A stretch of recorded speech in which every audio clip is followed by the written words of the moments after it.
Hello അസ്സലാമു അലൈക്കും. നമ്മുടെ പുതിയ വീഡിയോയിലേക്ക് എല്ലാവർക്കും സ്വാഗതം. ഇന്ന് നമ്മൾ ഉണ്ടാക്കാൻ പോകുന്ന റെസിപ്പി എന്ന് പറയുന്നത് ഒരു ലാച്ച റെസിപ്പിയാണ്. ഇത് പെട്ടെന്ന് തന്നെ നമുക്ക് ഉണ്ടാക്കി നോക്കാൻ പറ്റുന്ന റെസിപ്പിയാണ്. അതിന് തോനെ ഇൻഗ്രീഡിയൻസ് ഒന്നും ആവശ്യമില്ല. പെട്ടെന്ന് തന്നെ നമുക്ക് ചെറുതായിട്ടുള്ള ഇൻഗ്രീഡിയൻസുകളൊക്കെ വെച്ചിട്ട് നമുക്കിത് ഉണ്ടാക്കിയെടുക്കാം. അതിനാവശ്യമായിട്ടുള്ള 1 കപ്പ് വെള്ളത്തിലേക്ക് 2 കപ്പ് ആട്ടപ്പൊടി, 1 കപ്പ് മൈദപ്പൊടി, ആവശ്യത്തിനുള്ള ഉപ്പും ചേർത്ത് കൊടുക്കുക. അതിനുശേഷം നന്നായിട്ട് കുഴച്ച് കൊടുക്കുക. നന്നായിട്ട് കുഴച്ചിട്ട്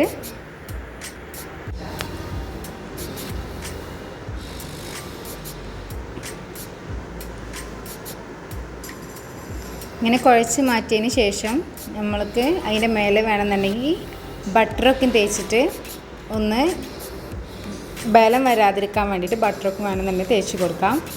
നമുക്കിത് കുറച്ച് ബോൾസുകളാക്കിയിട്ട് മാറ്റിയെടുക്കാം.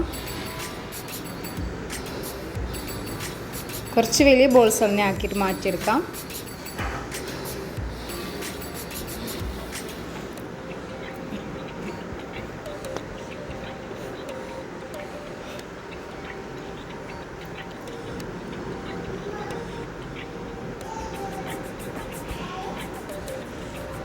അങ്ങനെ അല്ലാതെ നമ്മൾ ബോൾസുകളാക്കി മാറ്റിയെടുത്തിട്ടുണ്ട്.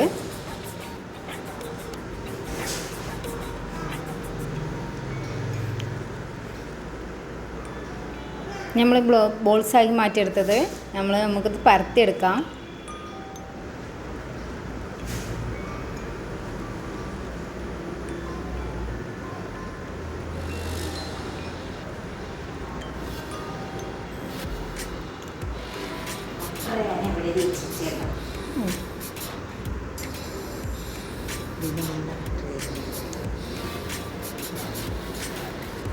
നമ്മൾ പരത്തിയെടുത്തതിന് ശേഷം അതിൻ്റെ മേലെ നമുക്ക് ബട്ടർ നന്നായിട്ട് സ്പ്രെഡ് ചെയ്ത് കൊടുക്കാം.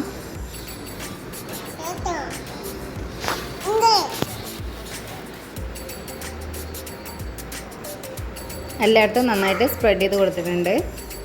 അതിൻ്റെ മേലേക്കായിട്ട് ഒരു ഇച്ചിരി എള്ള്, കറുത്ത എള്ള് നമുക്ക് ചേർത്ത് കൊടുക്കാം. അതുപോലെ തന്നെ മല്ലിച്ചപ്പും ചേർത്ത് കൊടുക്കാം. ഒരു ടേസ്റ്റിന് വേണ്ടിയിട്ടാണ് നമ്മളിത് ചേർത്ത് കൊടുക്കുന്നത്.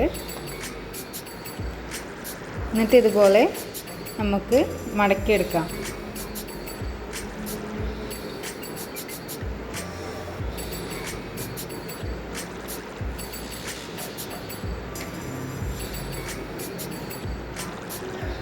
മടക്കിയെടുത്തതിന് ശേഷം ഇതുപോലെ റോളാക്കിയിട്ട് നമുക്ക് ചെയ്യാം.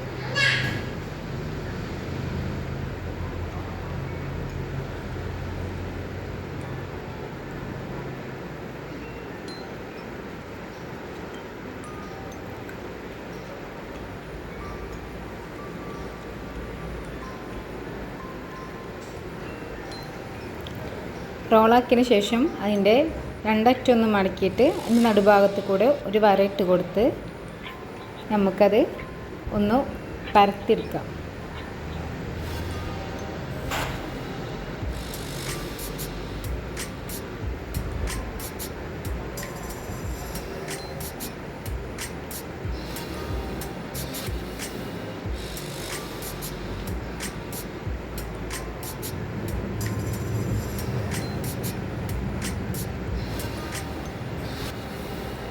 നന്നായി പരത്തിടണമെന്നൊന്നുമില്ല, ആവശ്യത്തിനുള്ള പരത്തിയെടുത്താൽ മതി.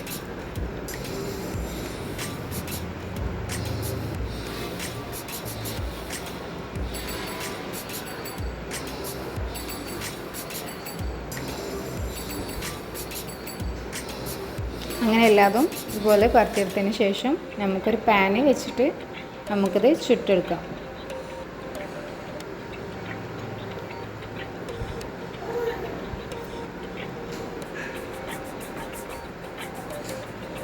ഒരു ഭാഗം ഒന്ന് വെന്ത് വരുമ്പോൾ നമുക്ക് ഇപ്പുറം മറിച്ചിട്ടെടുത്തിട്ട് നന്നായിട്ടൊന്ന് വേവിച്ചെടുക്കാം. അതിൻ്റെ മേലെ കുറച്ച് ബട്ടർ ഒന്ന് സ്പ്രെഡ് ചെയ്ത് കൊടുക്കാം.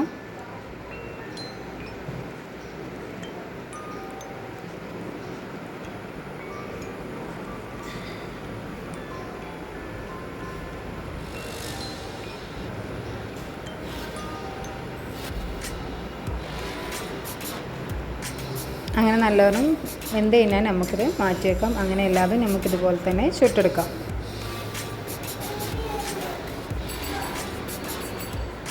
അങ്ങനെ നമ്മളുടെ പുതിയ റെസിപ്പി ആയിട്ടുള്ള ലാച്ച ഇവിടെ തയ്യാറായി കഴിഞ്ഞിരിക്കുകയാണ്. ഏതിൻ്റെ ഇപ്പോൾ വേണമെന്നുണ്ടെങ്കിൽ നമുക്ക് മുട്ടക്കറിയുടെ പിന്നാലെ എന്നുണ്ടെങ്കിലും ചിക്കൻ കറിയുടെ പിന്നാലെ എന്നുണ്ടെങ്കിലും ബീഫ് കറിയുടെ പിന്നാലെ വേണമെന്നുണ്ടെങ്കിലും നമുക്കിത് കഴിക്കാവുന്നതാണ്. ഇത്രയും നല്ല സിമ്പിളായിട്ട് റെസിപ്പി ഇഷ്ടമായിട്ടുണ്ടെന്നുണ്ടെങ്കിൽ ഈ ചാനൽ സബ്സ്ക്രൈബ് ചെയ്യാനും ലൈക്ക് ചെയ്യാനും ഷെയർ ചെയ്യാനും മറക്കരുത്. പുതിയതായിട്ട് ഞങ്ങളെ വീഡിയോ കാണുന്നുണ്ടെങ്കിൽ എല്ലാവരും സബ്സ്ക്രൈബ് ചെയ്തിട്ട് കാണുക.